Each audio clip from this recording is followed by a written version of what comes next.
Welcome to Chapter 13, Bio 112 with M.Hook. Chapter 13 is How Populations Evolve. I think the cartoon is cute. A reminder, evolution occurs on a larger scale than just an individual. It's at the population level. It's the proportion of different versions of genes and traits that are shown.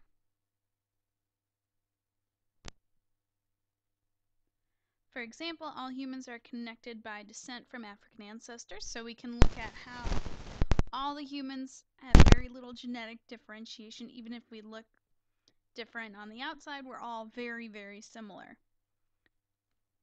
And we're going to look at the different ways that we can understand relationships between different species and how similar they are and how long ago they had common ancestors.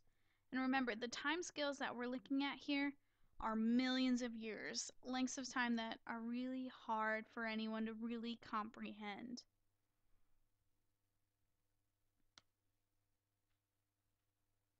Evolution does have very important implications for our society, and we can learn a lot from it.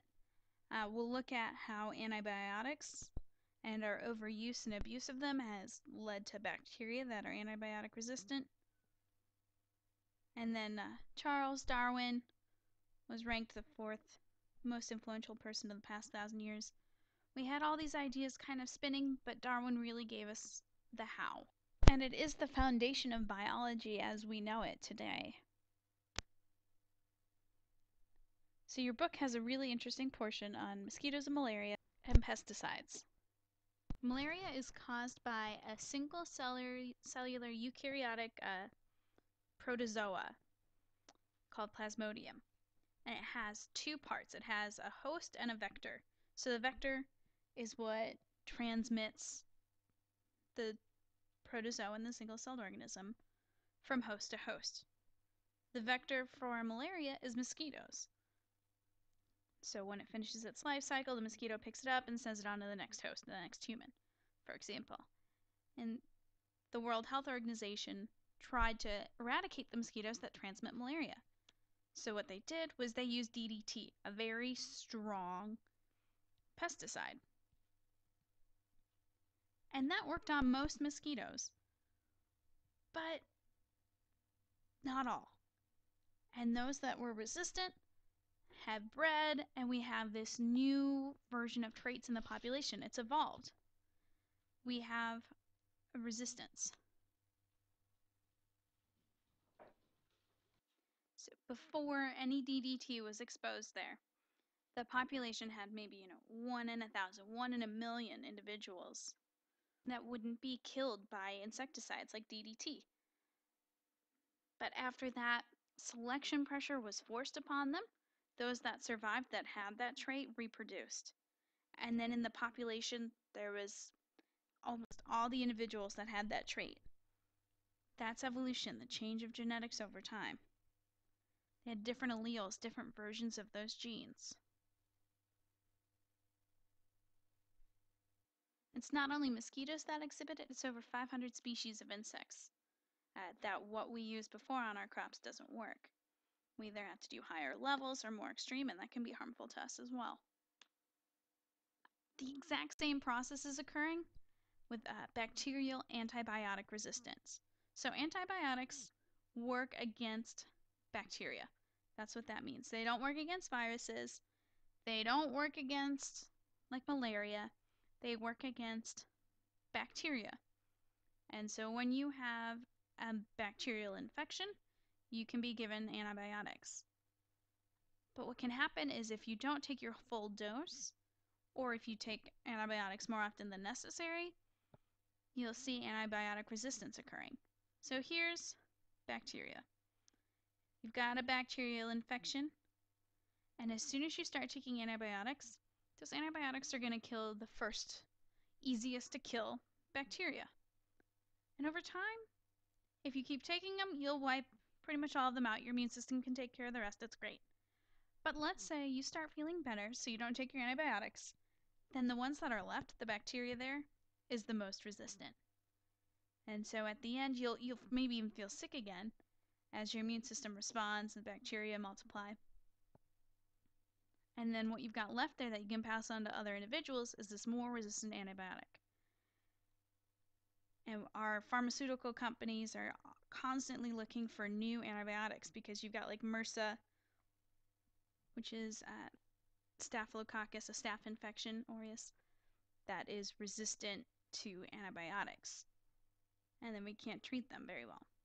It's also interesting to think about in our body, we've got bacteria. We have more bacterial cells than our own cells. We've got trillions. In our intestine, we've got lots of bacteria that are important for our whole body's functioning, and we're learning more and more about how it functions there. And when we take antibiotics, we can also interfere with that. So you only want to take antibiotics when you know you have a bacterial infection and you need to take the whole round. If your doctor gives you 30 pills, you have to take all 30 pills. We also see, animals getting these large doses of antibiotics before we eat them so that we can grow them and have higher yields of crops, and that can cause antibiotic resistance to occur there as well. Now let's move on to Charles Darwin and the origin of species. Charles Darwin's book was published in 1859. That is an important year. It's one of the first things that I was told I had to memorize in intro biology. Darwin was on the ship the HMS Beagle from 1833 to 36, and then later published his Origin of Species by Means of Natural Selection in 1859. 1859. And that helps show the diverse life and their relatedness between individuals, how it's possible that different species could be related. So let's look at natural selection. What does that mean? It means that over generations, organisms change. And that's within the population, you see these different traits. So individuals, they have heritable traits. That's important. You have to be able to pass on your traits to your offspring for natural selection to be correct. And as we looked at with Mendel and genetics, it is. So what happens over time? Adaptation. What that means is that the animals best suited for the environment that can compete, have the most offspring, are going to have higher rates of their genetic materials in the following population generations. And that change in the levels of traits is adaptation. So for example, these are all praying mantises that are related with a similar ancestor. They share an ancestor. But through adaptations, they have taken very different forms. They all blend in with their environment, but it's different environments. So the more that this praying mantis looks like a leaf, the less likely it is to get eaten. Those that don't get eaten pass on the most offspring, so over time you'll see them look more and more like leaves. This praying mantis, it can be hard to see. There's the head and the arms. Looks like an orchid. Based on different selection pressures, natural selection has pushed them in different directions. Could they just decide, hey, one day, I don't want to look like a brown leaf, I want to look like a green leaf? Without a mutation, that's not going to happen. Or say this one, if the leaves are all dead, if there's a fire, it's going to stand out, but it can't change what it looks like. It's not forward thinking. It's about the environment that you're in right now. To truly understand the importance of the origin of species, we need to really think about the time and what things were like then. Because it was not universally thought that the Earth was old. In fact, most people of the time thought that the Earth was young and that species were all unrelated. Where did that come from? Well, that came from Aristotle, the Greek philosopher. He said species are fixed, they don't evolve, and it kind of stuck. And then the Judeo-Christian and Muslim culture fortified that idea, saying that the Earth is 6,000 years old if you add up all the ages of people in the Bible. But I think it's important to mention that that's not the case for most Christians or Judaism members at this time. Most of them accept evolution. And notice I don't say believe in evolution because it's not really a belief. It's whether you accept the evidence, the theory that the biologists have come up with, and we all know that theory is a very, very strong word. And I think it's important for people to realize that there's not just one way to look at things. The only religious people now that believe the Earth is 6,000 years old are called young Earth creationists. Those are the literal Genesis, one day for one thing. And this is Ken Ham. He did a debate against Bill Nye a couple years ago on that topic. I suggest you check it out, especially since we're talking about these things now. But that's generally less than half of Christians believe that. It does depend on the specific sect. Here you can see a study done on evolution and religion, and in general, about 70% either don't know or accept evolution. But it is different by different sects. So like evangelicals are less likely to accept evolution, whereas mainstream almost all do.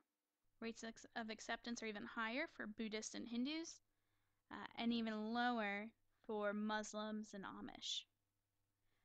But back in 1859, this was much more widely accepted, the 6,000-year-old idea, although that's changed over time as we discussed. In the mid-1700s, we started to look at fossils, and those opened up a whole new world to us.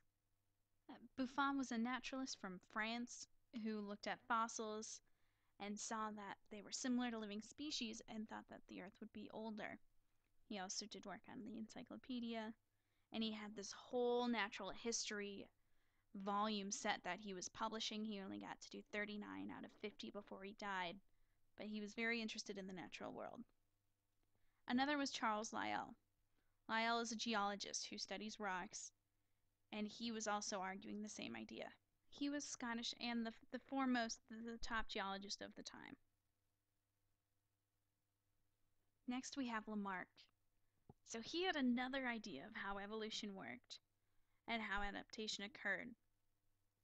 But he thought there was this idea of the inheritance of acquired characteristics. But that wasn't right. Mostly we remember him for those errors. So he thought giraffes got long necks because the parents stretched their necks, and as they stretched them, the offspring then had those stretched necks and they could stretch them even more. Whereas we know now that the length of neck was coded for by genetics rather than how much they stretched them. Here you can see a figure comparing Lamarck's ideas to Mendel's and how traits are passed on, and he just didn't know how those traits were passed on.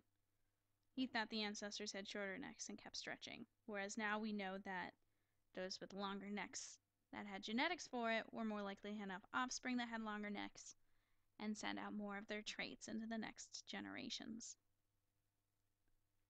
Let's look at how Darwin got to where he was.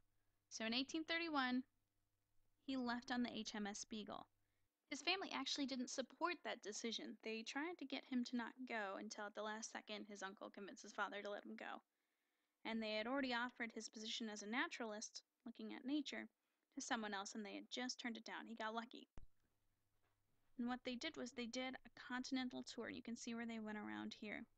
It took them 5 years, longer than planned, for them to look around. And what Darwin did during the trip was he collected samples, thousands of specimens. Now, if you wanted to do a study like this and get samples, you would have to get prior approval.